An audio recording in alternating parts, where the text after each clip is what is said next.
இதுக்கு தான் சொல்றது ரோட்ல போயக்க வெயில் இல்லாட்டியும் கூலிங் கிளாஸ் போடணும். காலை வணக்கம் நண்பர்களே. இந்த அண்டர்டேக்கர் என்றவரை எத்தனை பேருக்கு தெரியும்? கண்டிப்பா 90s கிட்ஸுக்கு தெரிஞ்சிருக்கும், ஏர்லி 2K கிட்ஸுக்கும் தெரிஞ்சிருக்கும். இப்ப எதுக்கு சம்பந்தமே இல்லாம அவரை பத்தி கதைக்கிறேன்டா, ஒரு ஸ்டோரி ஒன்று இருக்கு. அவரை 7 தடவை மண்ணுக்குள்ள புதைச்சு திரும்ப எழும்பி வந்தவர். அதே மாதிரி தான் இந்த ஜினோவும் மாறி மாறி காய்ச்சல் போட்டு தாக்கினாலும் திரும்ப திரும்ப வருவேன். பட் இந்த இடத்துல நான் ஒரு உண்மையை ஒத்துக்கொள்ளணும். இந்த கண்டென்ட் கிரியேஷன் ஸ்டார்ட் பண்ண முன்னுக்கு இப்படி நடந்திருந்தா கண்டிப்பா பயிற்சி கூட பக்கமே வந்திருக்க மாட்டேன். இந்த 4 நாள் லீவ்ன்றது 4 மாசமா இருக்கும். பட் இந்த 4 மாசமாக எனக்குள்ள அவ்வளவு மாற்றம். அதோட அன்றைக்கு லென்த் வீடியோன்னு போட்டேன். அதுக்கு பிறகு நானும் போறதுக்கு ட்ரை பண்றேன். ஆனா கண்டென்ட் கிடைக்க மாட்டேங்குது. இந்த வீடியோ பாக்குற யாராவது அந்த லென்த் வீடியோ பாக்காட்டி பயோல சேனல் லிங்க் இருக்கு, சும்மா இருந்தா போய் பாருங்கள். ஓகே, இப்ப வீடியோக்குள்ள ஜம்ப் பண்ணுவோம். பயிற்சியை சிறப்பா முடிச்சிட்டு வீட்டை வந்து சாப்பாட்டுக்குள்ள இறங்கிட்டேன். அக்கா முட்டை பொரிக்க, நான் அதை வேடிக்கை பார்க்க, நான் சாப்பிடுறத நாய்க்குட்டி வாய் பார்க்க, காலங்காத்தாலேயே வேற லெவல் கூத்து. அப்படியே சாப்பிட்டு முடிய வீட்டு வேலைக்குள்ள இறங்கிட்டேன். தோய்ச்ச உடுப்பெல்லாம் ரூமுக்குள்ள வந்துட்டு அப்படியே விட்டால் போட்டது போடாதது எல்லாமே சேர்ந்து கலந்து போயிடும். அப்படியே கையோட ரூமையும் கிளீன் பண்ணிட்டேன். அதுக்கு பிறகு அனைவருக்கும் தேவைப்படும் ஒரு இன்ஃபர்மேஷன்.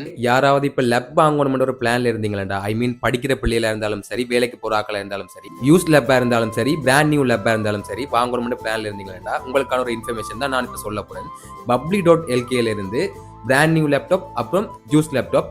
ஜூஸ் லேப்டாப்புக்கு 6 months வாரண்டியோட, பிராண்ட் நியூ லேப்டாப்புக்கு 1 year வாரண்டியோட சேல் பண்ணிட்டு வராங்க. இவங்களோட ஷாப் எங்க இருக்குன்னு பாத்தீங்கன்னா அனுராதபுரத்துல இருக்கு. அதோட இவங்க லேப்டாப் மட்டும் இல்லாம மொபைல் ரிப்பேரிங், அக்சசரிஸ், மற்றது டிஜிட்டல் மார்க்கெட்டிங், அப்புறம் சிசிடிவி மெயின்டெனன்ஸ், அது எல்லாமே பண்ணிட்டு வராங்க. ஸோ எங்க டீடைல்ஸ் எல்லாமே நான் இதுல கொடுத்து வரேன். ஸோ இதை பார்த்து கொண்டிருக்கிற யாருக்காவது தேவைப்பட்டால் மறக்காம செக் பண்ணி பாருங்க. இவங்களோட கான்டாக்ட் நம்பர் அப்புறம் இமெயில் எல்லாமே நான் கொடுத்து வரேன். அதோட நேர்ல போய் வாங்கக்கூடியவங்க கண்டிப்பா போய் விசிட் பண்ணி பாருங்கள். அப்படியே மதிய சாப்பாட்டே முடிச்சிட்டு ஒரு குட்டி நேப் ஒன்று போட்டேன். எழும்பி பார்த்தா தான் தெரியுது குட்டி நேப் பெரிய நேப்பா போயிட்டு தூக்க கலக்கத்தோடய ஃப்ரெஷ் ஆயிட்டு வெளியில வந்தேன். அக்கா வெளியில இருந்து புக் படிச்சிட்டு இருந்தால் கொஞ்ச நேரம் பார்த்தேன். வடிவா உத்து பார்த்தா தான் தெரியுது புக்குக்கு மேல போன், வேற லெவல் படிப்பு. அப்படியே ரெடி ஆயிட்டு டீ கடைக்கு போனேன். போற வழியில வண்டு கண்ணுக்குள்ள போயிட்டு இந்த டைம் எல்லாம் கூலிங் கிளாஸ் தான் தேவைப்படும். ஆனா போட்டுட்டு போனா ரோட்ல போறாக்கள் பேர் கொழுப்பு என்று சொல்லுவினோம். இதை வச்சு நீங்களே புரிஞ்சு கொள்ளுங்கள். நேரா நண்பர்கிட்ட போனேன். சொந்த வீட்டுல நிக்கிற நாய்க்கு மொட்டை மாடியில நின்று விளையாட்டு காட்டுறான். 2 மொண்டு கொண்டு செழிச்சது இல்ல. அப்படியே ஆல்ரெடியாக போயிட்டது. அந்த டைம் பார்த்து சுதன் வந்தான். 3 பேருமா சேர்ந்து டீ கடைக்கு போனோம். டீ ஆர்டர் பண்ணோம், குடிச்சம், வீட்டை வந்தோம், படுத்தம். நன்றி, வணக்கம்.